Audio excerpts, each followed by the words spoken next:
किस टाइप के एलिमेंट होंगे, अल्फा इंटू V1 के, जहाँ पे अल्फा किसका होगा, हमारे पास फील्ड का होगा। ठीक है, अब यहाँ पे रिंग की बात नहीं कर रहे, वेक्टर स्पेस की बात कर रहे हैं, तो इसलिए जो हमारे पास स्केलर आएंगे वो कहाँ से आएंगे, फील्ड से आएंगे।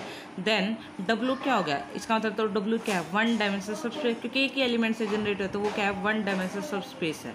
नाउ लेट, मैंने कोई भी W का एलिमेंट ले लिया, तो W किस टाइप का होगा, अल्फा 1 इंटू में V1 टाइप का, जहाँ पे अल्फा 1 किसका मेंबर है, फील्ड का।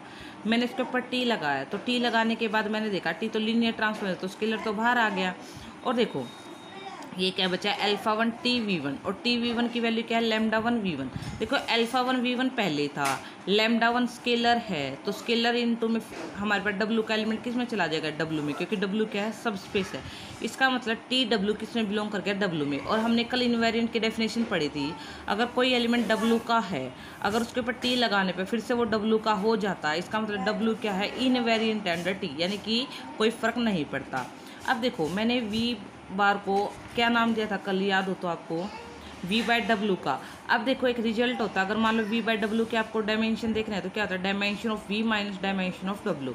क्या आपको V के डायमेंशन नहीं पता, हम V को डायमेंशन N लेके चले हैं, और W की डायमेंशन क्या है, 1 है, तो यानी कि डायमेंशन V बार कितनी होगी, N-1। नाउ अपोलेमा ने क्या कहा था, हमारे पास T क्या करेगा, अगर T कोई भी लीनियर ट्रांसफॉर्मेशन है, तो वो एक लीनियर ट्रांसफॉर्मेशन को इंड्यूस करेगा, जिसका नाम होगा T बार, जो कहाँ से कहाँ तो होगी, V/W से V/W, जो इस तरह से डिफाइन होगी।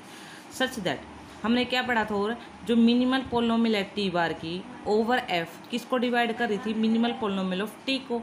Since all the roots of minimal polynomial of T over F, अब हमारे पास क्या है, अब इसने ये दे रखा है कि हमारे पास की क्या करेक्टरिस्टिक रूट है ना जो T के, वो सारे के सारे F में लाई करते हैं। तो मेरे पास एक रिजल्ट है, देखो अगर मान लो in all the characteristic root of T are in F, अगर किसी ट्रांसफॉर्मेशन के सारे करेक्टरिस्टिक रूट F में है ना, तो उसके मिनिमल पोलिनोमियल के रूट भी किस में होते हैं, F में होते हैं।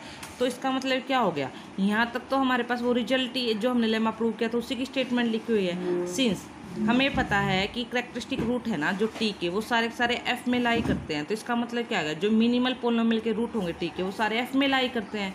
बट हमारे पास क्या है, जो T बार की जो मिनिमल पोलिनोमियल है, वो मिनिमल पोलिनोमियल ऑफ T को क्या कर रही है, डिवाइड कर रही है। इसका मतलब T के सारे ही रूट F में है, तो T बार तो उससे छोटी हुई ना, तो T बार के रूट भी क्या आ जाएंगे हमारे पास, सारे F में। जैसे कि मान लो मैं कह रही हूँ कि मेरे पास ये है x² माइनस के 2x प्लस में 1 है, x-1 इसको डिवाइड करा है, जब इसके सारे के सारे रूट हमारे पास f में है, तो ये पोलिनोमियल का जो रूट होगा वो इसका भी तो रूट होगा ना, तो इसका मतलब इस पोलिनोमियल के सारे रूट किस में आ जाएंगे, f में आ जाएंगे। तो यहाँ तक ये चीज़ लिखी है।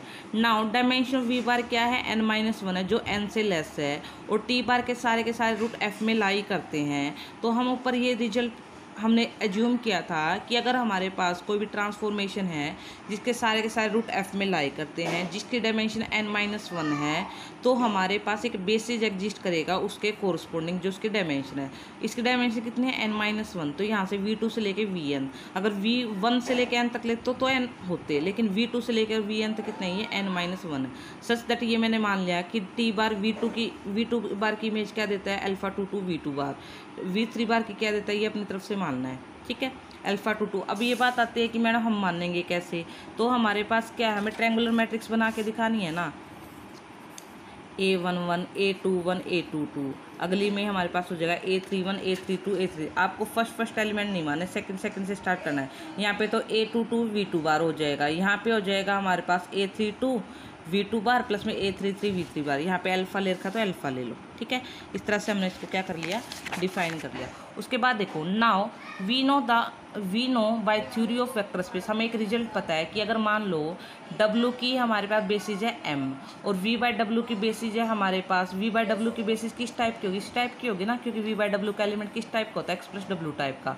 अगर उसकी बेसिस ये है, तो हमारे पास इसकी बेसिस प्लस में y1 y2 yn जो ये है ना, ये पूरा सेट किसकी बेसिस बना देता है, V की। तो यूजिंग द रिजल्ट हमने कंक्लूड निकाल लिया कि V1 V2 Vn हमारे पास क्या हो गया, बेसिस। क्यों, क्योंकि ऐसे W मेरे पास एक सबस्पेस है जिसकी बेसिस है V1, V/W की जो बेसिस है वो है V2 बार से लेके और Vn बार तक। इसका मतलब क्या हो गया, हमारे पास जो V1 V2 Vn है वो किसकी बेसिस बना देंगे, हमारे पास V की बेसिस बना देंगे ओवर F। इससे नेक्स्ट वीडियो